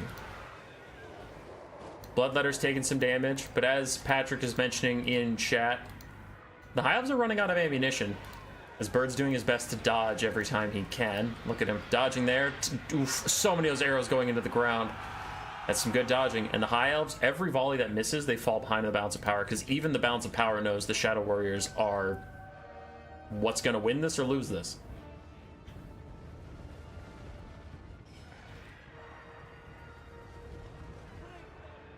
Khorne, very nearly out of mobility elements, can't keep up with the kite. Big Shadow Warrior volley in. That one's gonna mostly hit. Big damage on the Exalted Bloodletter. But yeah, how many of these are Exalted? Hellforged Hosts obviously are. That full health Bloodletter is regular. One Exalted. That's another full health Exalted in the distance though. Ah, She-Ball. Okay, how are we doing on Shadow Warrior volleys? 2, 3, 4, 5, 14 on the super wounded guy. Valky's back in. Does she have a spear? She has another spear. The dogs are coming in. They're going to try and dive these guys another time. Trying to use Valkia to mitigate the Fireborn's effectiveness here. But the Warlions charge the dogs. And as we said before, the dogs are so low on HP that just getting charged routes them. Because they're just normal-ass dogs. Valkia throws the Demon Shield down so she can take a bit of damage. Furies get hit with a massive volley from the Shadow Warriors. The other Furies are staying in the fight for as long as possible. Demonic Disability will take them out. No Tier 2 army ability of Khorne or anything like that to keep them alive. Shadow Warriors continue to pump out ammunition, but Khorne wades on with still 3 very healthy units, and 2 of them are Exalted Bloodletters. So, I am concerned. Plague of Rust overcast onto Valkia, down to 40 armor for her, and the Fireborn getting insane surround, doing so much damage as the Shadow Warriors try and shoot at the Furies. A lot of that ammo going into the dirt. A Spear Slapnir down through the Fireborn. There's no healing for these High Elves. They did not take the general regrowth and Earthblood spam builds you're used to seeing from the High Elves, so all this damage is going to stick on the Fireborn as the Furies are dead. Shadow Warriors running away. 1 ammo, 2 ammo, none, and none. They're running out of DPS. Eventually, you have to fight the Bloodletters, and the Bloodletters are like, well, we'll still be here. You take your time. We're coming. SiPa trying to kite out with this last Shadow Warrior. 12 ammunition on him, and he's rather injured. Fireborn going to charge in. We'll take a bit of trade damage. Still a good charge overall.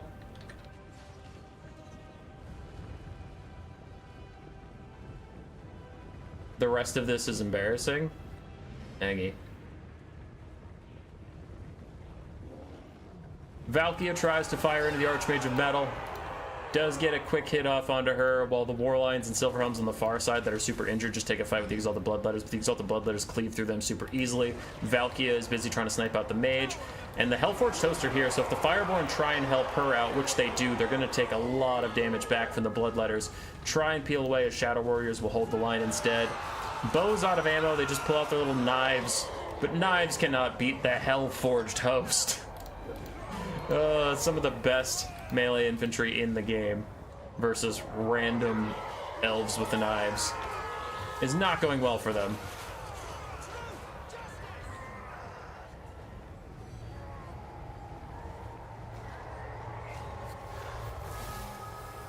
Alright, Plague of Rust overcast onto them. Horn of Khorne activated. Not that they need more melee attack, but I guess they'll take it. Valkyrie continues to try to chase down the Fireborn. Where's the one Shadow Warrior that had ammo? There he is. He's off to one side, trying to get some shots into the Hellforged Host here and there, but the High Elves did eventually have to fight, and the Shadow Warriors are doing about as well as we expected into Bloodletters and Exalted Bloodletters. Valkyrie is still trying to chase down that Archmage of Metal. But the Fireborn, 900 HP going to charge Valkia. Does she have Demon Shield? Yes, she does, which will really help her out with this charge. Fireborn do run away, so Valky's not going to get too much extra damage onto them. But the Shadow Warriors, the ones that ran out of ammo and had to sacrifice their bodies to save the High Elves, they're quickly running out of bodies to give. Fireborn charging once again. Bloodletters counterattack. Another couple hundred HP off the Fireborn. Getting close to routing. Though I think they're far enough from the edge of the map that if they route, they should be able to rally in time. The Shadow Warrior still has 11 ammunition, still trying to fire and get some meaningful damage here and there, while the High Elves continue to cycle charge in. Illyrian Reavers, every time they charge in, they take a couple hundred HP from the Bloodletters. Fireborn are back, and Valky gets a big shot on the Sorcerer of Metal. I want to say there's no hope for the High Elves, but they are actually dwindling the forces of Khorne. I don't know what eventually kills Valkia, but like, they're doing decent damage to these Bloodletters. Balance of power doesn't favor them at all, and I do think, I think Khorne's ahead. I'm not going to pretend they aren't, but High Elf Psycho Charging is actually doing decent damage to these guys. Hellforged Host holding their ground for now. Plague of Rust Overcast bring them down to 0 armor as the Lane Reavers keep charging in. We still have 10 volleys left on this other Shadow Warrior. When does Demonic Instability start hitting these guys? Exalted Bloodletters have insane leadership, and rightfully so, but it's not invincible.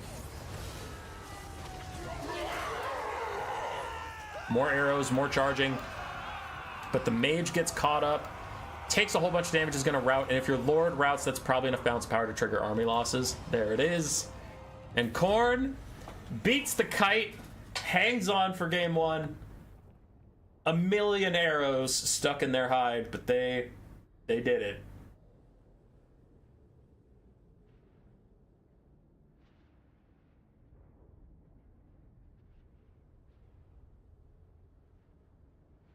Kite versus Khorne rarely is embarrassing. It's just a very rough matchup to try it.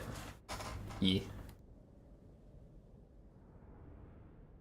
So for Bird, his Bloodletters got a lot of value. His Furies did their jobs. Dogs also did their jobs, just pushing back those Shadow Warriors early on. The Shadow Warriors, 1,000 value, 1,200, 700, 800, and 900. It's all pretty solid, but not enough to stop Khorne. OP healing Khorne. Bird goes up 1-0. Game 2. Oh, SiPa wants to win. He's taking the good Tomb King's Lord, Arkan. I still think Arkan is the best Tomb King's Lord. Fight me. I think Cetra's got increasingly better. I think there are some matchups where Cetra's better, but I still think Arkan brings everything you need out of a Tomb King's Lord for cheaper. I think Arkan's the best. Question for you, Lord Beards. Would Valky be the kind of person who would say GG easy after winning a battle like that in the Lord? Yeah, for sure. On the other side, we have Beastman here for Butcherbird. Beastman, another very strong faction of his. I forget, he played Beastman a lot. Wood Elves and Beastman. Gore Herds and Pestigores for a front line, including Black Hordes Ravagers. We have 5 Ungor Raider Archers, a Feral Manticore and Malagor. Malagor only brought Flock of Doom, and then we have a bunch of Centaurs with throwing axes and Centaurs regular. The other side for the Tomb Kings, it is a rush build. A whole heaping amount of Skeleton Horse Archers and Skeleton Horsemen. Skeleton Spearmen across the front line. After watching Tyrion cleave through infinite amounts of Skeleton Warriors, he's not letting that happen again. Melee Ushapti, and then Arkan the Black with Fate Abuna and Spirit Leech. And I saw the Sphinx of Usef somewhere. I thought I mentioned it, but there he is.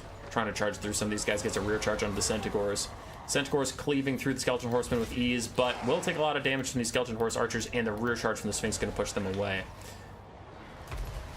For the front line, the Beastmen getting routed by the Ushapti Skeleton Hybrid Rush. As the Manticore gets quickly surrounded by Skeleton Horsemen who are dying so fast to Flock of Doom and Archers.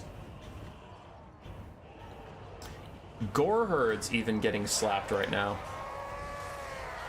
Alright, Gore Herds.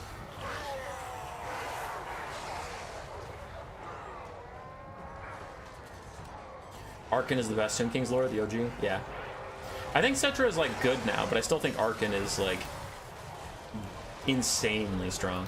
He brings a summon, which the Tomb Kings can use to good effect. Goodwin's a magic generation. Lore of Death, which is really, really solid. Arkan is tanky. Arkan is fast. Arkan's cheap. I don't know. I never see a matchup where I'm like, yeah, Arkan sucks here. Watch the Raiders run into melee. Oh, Bird is gone. There the Raiders go. Ushapti's summon is out. Looks like he's just going to charge after some of the Archers. Beastmen might have to rely on some Kite here for a bit. They do have some throwing axes left, but their Archers are all in a bit of disarray. Oh, they also have a Traitor King caster. I didn't realize they brought a second caster besides just Malagor. Oh, little Traitor King caster. Speaking of more Gladiator stream, I'll try to, but nobody ever votes for it. Whenever, dude, literally whenever I put a vote up, people vote no on Gladiator. I don't know why. People are fucking wrong. Sphinx of Usef finds the Bray Shaman of Wilds. A lot of the Beastmen Archers are compromised right now by Ushapti and Skeleton Horse Archers running them down. This guy's even just getting hit with Skeleton Warriors. Blackhorn's Ravagers are really the last infantry the Beastmen have. for now. The Wildcaster continues to get sniped out by Arkan and the Sphinx Usef as a Manticore and Centaur charge comes in to try and get some damage down, but I feel like in Warhammer 3, Manticores like are horrendously bad, and I can't understand why. They can't hit anything, and when they do no damage. Gonna shove both players into a locker for choosing these faction colors. There's a lot of matching faction colors going on. Do you have a favorite game type video to cast or record?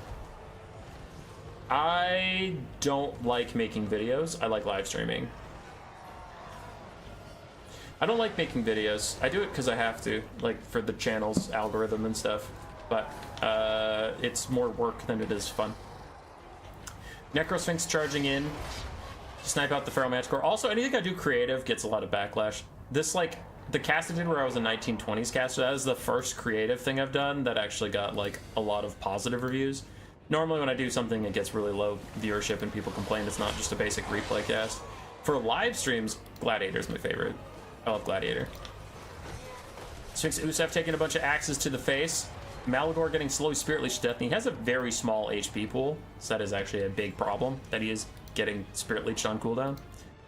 The Sphinx is in a bit of trouble. Butcherbird has a lot of throwing axes, all just hitting that guy right in the face. As he tries to get through Blacklord's Ravagers, who are holding for now. They are immune to Psychology for the moment. I actually don't remember if they have natural ITP or if it's just from Primal Fury. Okay, it's gone, so it's just from Primal Fury. Arkan is under attack by the Manticore. Manticore actually gets a good hit in for the first time in its life, but immediately getting hit once by the Sphinx Usef sends it into a rampage, meaning Arkan can probably get away to safety. Blacklord's Ravager is going to rout away, and Arkan's summon peels off all the Centaurs who are still throwing their throwing axes in the back of the Sphinx Usef. Now remember, for the stakes of the series, if the Tomb Kings win this one, we go to game 3. If the Beastmen scrap it out, Butcherbird wins the Gracier playoffs 2-0. So if you want another game, you are rooting for the Tomb Kings here. As the Sphinx continues to bodyguard for Arkan, pushing back the Manticore that is resisting with his little kitty paws, but the kitty he's fighting doesn't have paws, he has giant sword hands. So it's a bit of a mismatch there as the Manticore is pushed away. That Skeleton Warrior, the full health one, is fraudulent. It will fade away in just a moment. Skeleton Spearman also getting close to crumbling point. Ushapti aren't feeling the best either, but Arkan is quite healthy. The Sphinx has a good amount of health left. Not a ton, but a good amount left. And Malagor is so low, 1 or 2 more Spirit Leeches will kill him. Work to put into videos because your output's pretty insane considering you also work on the side. Really respectful of that effort.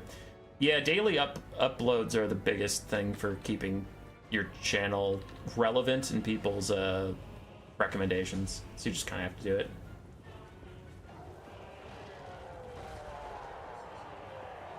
I haven't been here for very long. What's Gladiator? I would be so happy to tell you Canned Beans. Canned Beans, so here's the thing. While these guys kind of wrap up this late game situation, Gladiator is we give one person a big army, right? Like 3,000 or 4,000 more gold than anybody else. And then we tell you a story as overcasted Spirit Leech from Arkan's trying to snipe out Malagor. 1 second, I'll get back to Gladiator in a second, because that's what we all really care about. We care about Gladiator. We don't give a fuck about Gracie or playoffs. Malagor survives. The next Spirit Leech will kill him if he doesn't just rout off the map. So one player gets a bigger army, and we tell kind of a D&D type story about it. So the last one... Who was the main army in the last one? I don't remember. There was one time we had a Chaos Dwarf as our main army. And their story was like they left Zar Nagron to go get some slaves, so they fight this battle against like a regular high elf army, and then after that they're rather wounded, so they're trying to get home, and like they run into beastmen or greenskin slaves that are sick of their shits, and then they fight a greenskin army. Like, we're telling the story of this army as it goes along, and the big army, it has more fun, so it's probably gonna win, but every unit that is shattered, it has to it has to shatter or die, is cut from the build forever. So the army, this big army, gets whittled down battle after battle after battle, but they still have all the money, so they can upgrade their units that they still have with like gold chevrons, or give their lords like mounts or spells you usually don't see because they're too expensive, but now you have all this money and your army's getting smaller and smaller. So it's like these veterans are walking through the wastes and getting in these battles, but they get like better and better as they win battle after battle, but they're also getting whittled down and they just want to get home, and we tell like usually a funny, stupid story about them. It's fun. It's a good time. And then sometimes, like, we'll give them more units based on the narrative. Like, we had a Skaven one time, and Ikit Claw was building Ikit Zap Zap. and like when he finished building it, we just put it in their army. Ooh, and then with the multiple lords thing last time, because he added the multiple lords thing. So then when I tell a story and I'm like, and Teclis comes to save the day, I let the player add Teclis to their army because he like fucking shows up. It's boss as hell. I love Gladiator. People never vote for it because people are stupid. Anyway, I haven't talked about the game too much. The Beastmen are just desperately trying to kite it out, which is their right to do, but it's not the most interesting to talk about. Kitty with giant sword heads, still just a kitty. Looks like Malagor did go off the battlefield, so at this point it is doomed for the Beastmen. Yeah, literally on the charge, RA losses hits them. Itatsky, love when YouTube decides not to give you notifications. Hell yeah.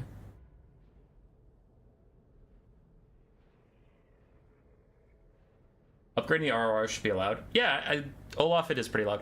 It's a for fun format that we just do for fun. I'm really not that harsh on it. Like if players ask me, oh, can I turn my Dragon Princes into the Fireborn? I'd be like, sure.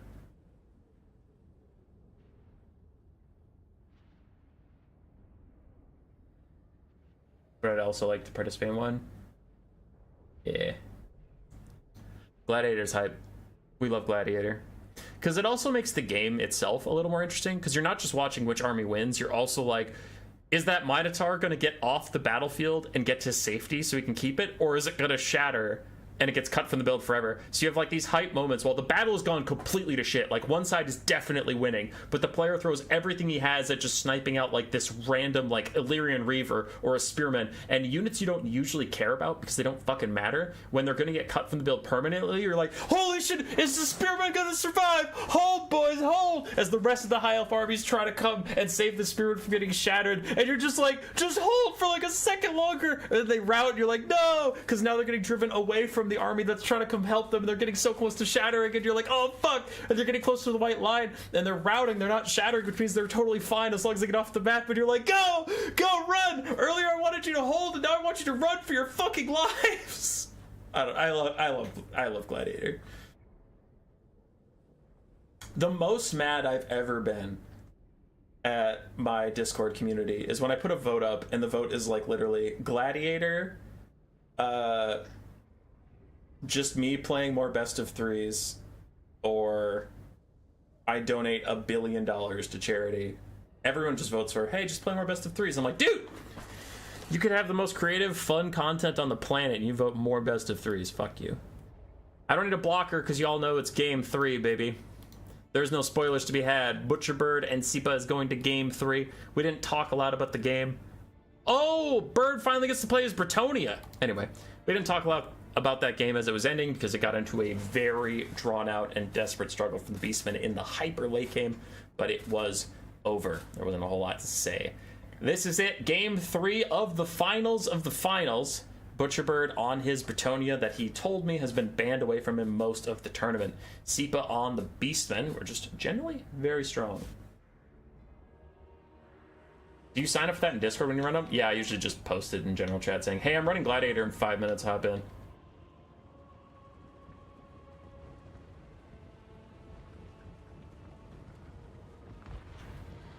Alrighty, first time seeing Bretonia this stream. Front line of peasant mobs backed up by spearmen at arms.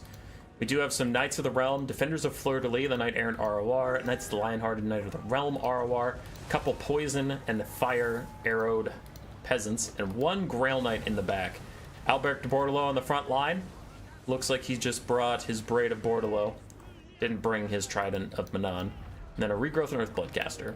For the Beastmen, Ungor, Spearman Herd, and Pestigore frontline. Pretty standard stuff we're used to seeing there, but we do have some Minotaurs with great weapons, Centaurs with great weapons, and Centaurs of Tzeentch with Malagor, Dark Omen, Flock of Doom overhead, and a Jabberscythe that is getting in a little over his head. Grail Knights charging forward to pin him down, while Alberic also takes a giant chunk out of him. But was it all a bait, as now the Minotaurs with great weapons get a free charge onto the Grail Knights? Grail Knights might need to fall back, but they're just ignoring the Minotaurs, going after the Jabberscythe with everything they have. Meanwhile, elsewhere, Knights of the Realm are getting mobilized to charge down some of these Beastmen infantry that are starting to penetrate the back line already. A Regrowth is in for the Grail Knights, trying to get them before they lose too many models. But the Pestigore's passive, minus 75% speed, slowing slowing the Grail Knights down pathetically slow as the Pestigores and Minotaurs try and run them down. Alberic's still trying to hold back the front line, and that Jabber Scythe has taken so much damage so quickly. But Centaurs of Tzeentch, with incredible armor-piercing value, is going to charge right up on the Knights of the Realm and slaughter these fools for getting that free charge in. Bretonnia is having a bit of a tough time, as on the other flank it is also a desperate fight. Defenders of Fleur-de-Lis and the Knights of the Realm trying to rout off these guys. So far it is a Knight of the Realm for a Centaur trade, but the Minotaurs should be better at the stand and fight part of that than Knights of Bretonnia. Grail Knight still running about. Bounce power is about dead even 2 minutes into this very explosive game that just started and immediately was kicked off to the races, but neither side really has an advantage just yet, as a very expensive Minotaur with great weapons in the center is getting shot to death by all these archers. That is a big loss for the Beastmen, and for Bretonnia, they lost a couple of expensive knights who are getting routed off the map as we speak, and now the Beastmen infantry is starting to get through. They got through the peasant mobs, they're starting to get through the spearmen at arms and get onto some of the archers, pushing those guys back as Alberic tries to get away from these Centaurs, and the Centaurs, he's not a danger of taking a ton of damage, honestly, but he's just stuck here. He doesn't really want to fight basic Centaurs. He needs to be elsewhere. He needs to be helping the big important fights. I swore there was a knight over here I lost. There we go. Full health Grail Knight because of the regrowth. Are trying to charge in now. Will get hit by the Flock of Doom on their way in. They're trying to get through the Pestigores to get to the Jabber Scythe, but you can see they mostly get caught up on the Pestigores, and this is going to be a disaster. Pestigores, Centaurs of Tzeentch, and the Jabber Scythe, and Malagor all teaming up with the Grail Knights. That is a ton of armor-piercing damage onto these elite knights. There's not another regrowth to save them, and even if there was, these guys are nearly heal-capped. Alberic shows up to try and help them out, but that could be a game-deciding engagement as the Grail Knights just get completely bogged down in armor-piercing garbage, and they are dead and gone. The best knights Bretonnia has to offer, dragged down by a bunch of sweaty beastmen. Backline is still in disarray for Bretonnia. A lot of their archers pushed down and shut down. Bird's still doing good damage to various things, like the Jabber Scythe is almost dead. Grail Knights fighting to the very end against these Centaurs. Centaurs of Tzeentch are very, very low. Over here, these Minos are almost dead. So Bretonnia fighting back, but it looks like the momentum is against them. Alberic is almost done hunting down this Jabber, and someone charging to help. It's the Knights of the Lionhearted that are here to aid Alberic in his time of need as the Grail Knights are pushed off. 21 out of 48 models. Actually, yeah, if they get a regrowth, they could come back in this a little bit. But it looks like the Beastmen aren't about to let them escape. While I've been hovering over them, they've lost several more models, and they're now starting to finally get some safety. Defenders of Fleur-de-Lis also still in the fight. The Minotaurs are getting nice and low. But the Knights of Bretonnia, now that their front line is gone and the Knights have to be the front line, they are suffering mightily. They just don't like sitting in these fights at all. And Pestigore has made so many matchups so much better for the Beastmen. Having an armor-piercing, cheap frontline unit that also has a 75% slow attached to it is just insane. It is one of the things that CA will really have to nerf in any upcoming patch. Pestigores are insane. Alberic doing what he can now, just going for the Lord Snipe. It's really his last hope in this game, as Bretonnia has lost everything around the map. There's still a ton of Pestigores to deal with. Bird did great at taking out the mobility of the Beastmen. You can see these Minotaurs are super wounded. Honestly, for the Beastmen, there's one healthy Centaur is about it for their mobility, but it's the Pestigores. All three of the Pestigores are chilling. Look at the 1% HP Jabber that's not routing. Yeah, he's chilling. He's fine.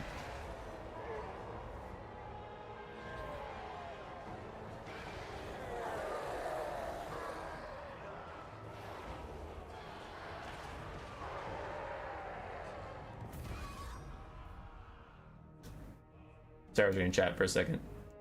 That'll be it. SiPa, without Alfredino to deny him his title, he will take first place in our Gracier playoffs for Season 6.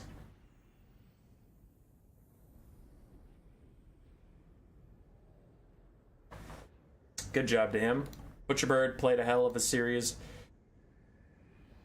Beat Berserk. Did not manage to overcome SiPa. As Malagor, 2,100 value from Flock of Doom spamming.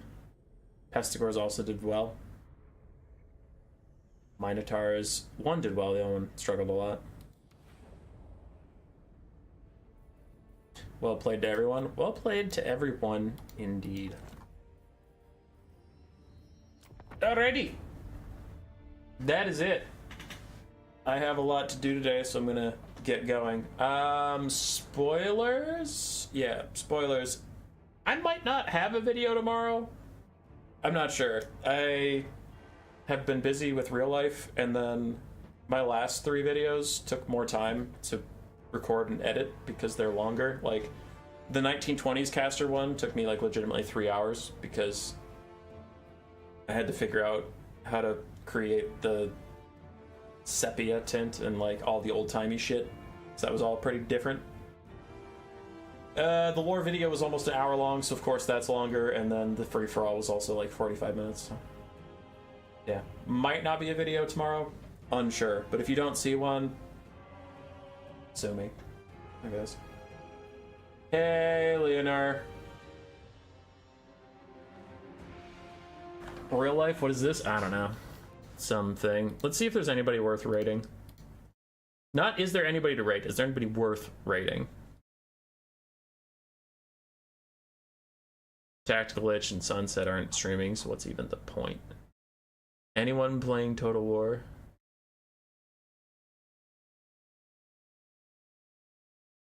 A very average gamer is playing Warhammer 3 for the first time. Okay. I guess. It is Warhammer 3 content, so I am obligated by law to raid. Redirect. Ah, he doesn't have rating on. Nice. Doesn't mean that means I tried. I did my best. Okay, no raid. Fuck you, leave. Goodbye, everybody.